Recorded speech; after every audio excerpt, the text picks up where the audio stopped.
Olá, olá, tudo bem? Marcela Kira por aqui com mais um vídeo, com mais uma dica de construção residencial para você. No vídeo de hoje eu quero responder a pergunta da Raquel Almeida. Eu estava aí rodando os meus comentários aí no canal no YouTube, respondendo alguns e me deparei com o seu, Raquel. E a pergunta dela é a seguinte: qual que é a altura ideal da minha casa? Ou seja, a medida entre o chão e até a laje ou até o forro, se for o seu caso. E a segunda pergunta dela é com relação a rebaixamento de gesso, eu reboco a laje, não reboco a laje, eu faço detalhes.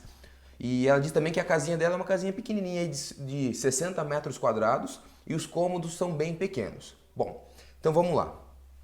Por se tratar de uma casinha pequena e os cômodos serem pequenos, eu fazer a altura da casa muito alta vai dar uma sensação de um fosso de luz, de um funil, algo do tipo. E isso acaba tirando um pouco do conforto da casa.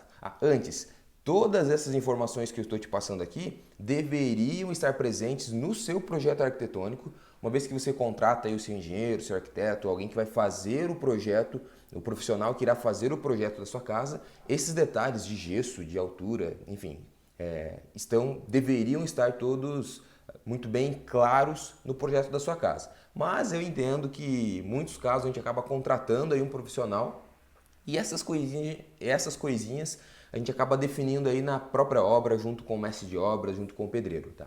Bom, então vamos lá. Na média, eu gosto de casas aí com 2,80 m, 2,90 m a altura delas. Isso vai depender se a sua região é muito quente, muito fria, se você quer que a sua casa circule bastante ar, se você quer menos circulação de ar.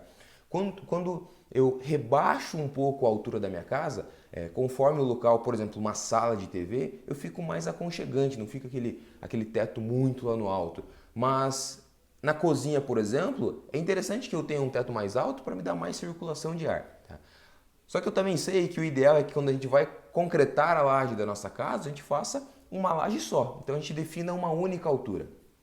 Então, resumindo, para casas pequenas, para ambientes onde tem os ambientes pequenos, eu gosto de colocar alturas em média de 2,60 m, 2,65 m.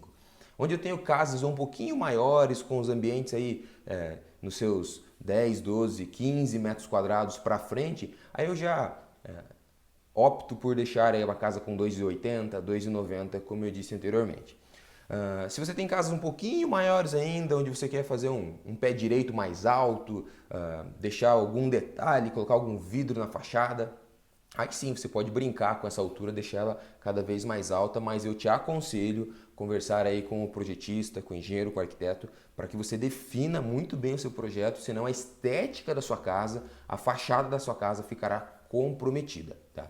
Com relação a detalhes de gesso, dá uma olhada aqui, ó. Aqui eu estou na minha sala de TV, minha sala de jantar, e ali eu tenho, aqui ó, eu tenho um detalhe de gesso, aqui uma sanca.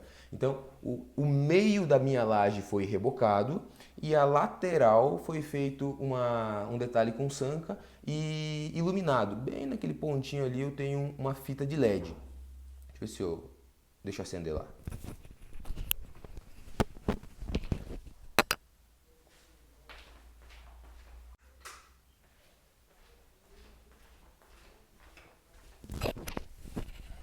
Então depende o que você quer fazer. Vale brincar com os detalhes de gesso, vale sim. Se você tem uma casa muito baixa, aí se você for rebaixar ainda mais com gesso, aí complica para você. Tá? Então o ideal é que você já saiba os pontos onde será colocado gesso na sua casa, para você saber se você deixa ou não a laje mais alta. Se porventura você não quer nenhum detalhe de gesso, com gesso, aí, uma vez que estabeleceu, que concretou a laje naquela medida, 2,60, 2,80, 2,90, aquele será o ponto final da sua casa. Supondo que você tem uma laje lá com 2,60, aí você vai rebaixar ainda mais com um forro de gesso, pode ser que a sua casa fique muito baixinha, dá a sensação de achatada. Tá? E vale a pena, é mais caro, é mais barato eu rebocar a laje, eu colocar um forro de gesso. Então, o que eu faço em termos de custo? Para que eu reboque a parede da minha casa, eu preciso, obviamente, montar um andaime, porque o pedreiro ele alcança até uma determinada altura e para rebocar até lá perto da laje ele precisa montar o andaime.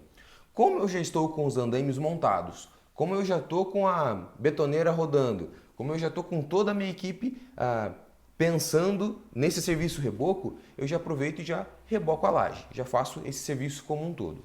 Porém, em algumas obras que a gente constrói, às vezes a gente acaba contratando, fazendo uma parceria, ou o próprio cliente contrata um escritório de arquitetura que faz toda uma paginação de gesso. Então, eu pego esse projeto antes de rebocar as lajes, aí eu já sei, nesse quarto vai ter rebaixamento de gesso, nesta sala eu vou ter um rebaixamento de gesso, aí eu não reboco a laje. Tá? Supondo que na sua região aí seja uma região onde fazer forro de gesso é muito comum e os custos são muito acessíveis. Aí eu te aconselho fazer um estudo, ver qual que é a viabilidade aí, se compensa você rebocar a laje ou se compensa você fazer todo um forro de gesso. Outra situação é com relação à iluminação. Ali eu só tenho um cordão de LED, mas se você quiser colocar bastante spots, aqueles pontinhos de luz que ficam na laje, colocar na laje isso é muito complicado. Então o pessoal já acaba fazendo isso tudo no forro de gesso para depois posicionar essa iluminação. Todas essas informações que eu te passei são praticamente para uma casa, mas se porventura você for construir um sobrado, aí você não escapa. Você tem que deixar a sua laje mais alta mesmo. Eu posso fazer um segundo vídeo falando disso. Uma laje mais alta para passar os canos, para esconder toda a fiação ali. E aí sim, você é quase obrigado a fazer um forro de gesso. Mas isso mesmo, eu vou fazer o próximo vídeo falando sobre a altura do pé direito para sobrado. E para finalizar esse vídeo, eu quero te passar duas informações. A primeira delas é que se esse conteúdo tem sido relevante para você, divide aí com seus amigos, compartilha aí nos seus grupos de WhatsApp e se inscreve aqui no canal. Eu tenho uma meta que até dezembro agora desse ano de 2017 a gente bata aí em 5 mil inscritos. 5 mil pessoas aprendendo um pouco mais sobre as construções residenciais. E o segundo recado é que se você não sabe, aí a gente está num processo de uma criação de um curso voltado para a contratação da mão de obra para obras residenciais. Então, se você aquele tipo de pessoa que vai dar início na construção, está num processo de planejamento e não tem condições de contratar uma construtora, em algum local desse vídeo aqui vai ter um link. Clica nele e você vai ser redirecionado para uma outra página onde eu explico mais ou menos não, onde eu explico certinho como vai ser esse curso, quando vai ser, quando que eu vou lançar, qual vai ser o formato dele. Então se você tem interesse aí em saber um pouco mais como contratar a mão de obra para evitar prejuízos futuros, evitar erros na sua construção, clica nesse link e fica por dentro aí de como será este curso aí voltado para construção, para contratação da mão de obra, para a construção da sua casa, certo? Um forte abraço e até o próximo vídeo.